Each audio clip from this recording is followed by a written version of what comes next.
Whether you're just starting out or well on your way as a professional writer, director, actor, or editor, I'd love to hear about the challenges that you're facing. I'm here to help. Learn from the mistakes that I've made. Let's locate your unique voice and bring it to the screen. These are my adventures in cinema, and I hope you enjoy them.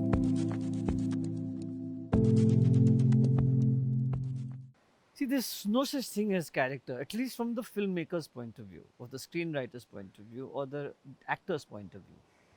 A character is something that manifests in the mind of the audience. And that's long after the screenplay has been written, the film has been filmed, the actor has performed, the editor has done his job. The audience has been invited to participate in the construction of a facsimile. And it's still a facsimile, it's not a rounded whole. Various pieces of emotion, information, inflection, reactions, facial expressions.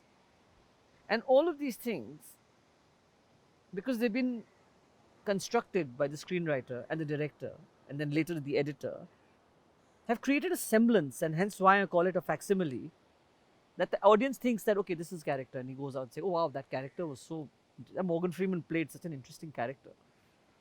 But actually, when Morgan Freeman was acting, there was no such thing as character. All he was doing is looking at the screenplay and a scene. He was not even looking at the entire screenplay. He's looking at just that scene and saying, what are the actions that I need to perform in order to get the scene going from point A to point B? That's it. That's all they're doing.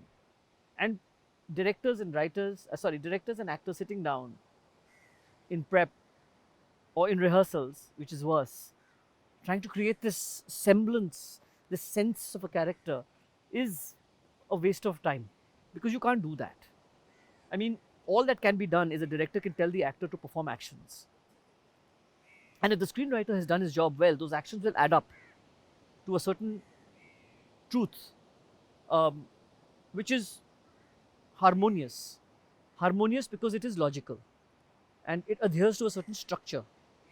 And that structure is the truths or the bandish. So if this person is a guy, again to my favorite example, the guy who's trying to chat up a girl at a bar, all right, and he's a shy guy, then for him to suddenly become an extrovert and start be a raconteur and start telling jokes, 19 to a dozen, is outside the truth of that character. So that's what I mean by truth. I don't mean, Hail Marys and go to confession. No, that's not what I'm talking about. So when I say truth, is the truth that is outlined by the writer about a certain character. It's a shy guy trying to chat up a girl. Now within that truth, the shy guy needs to win the hand of the girl.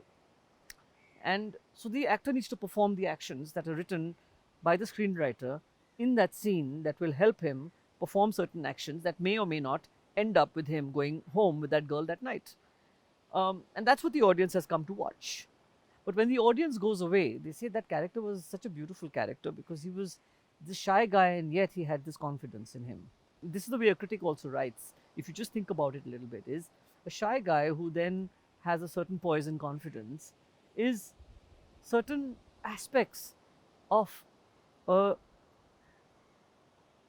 character, I have to use the word, that the writer has decided to show to the audience, basis which the audience comes away with a sense and a sort of flavor of character.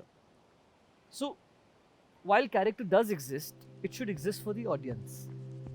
I think actors, directors and writers are much better served talking in terms of beats, objectives, truths, desires, emotions.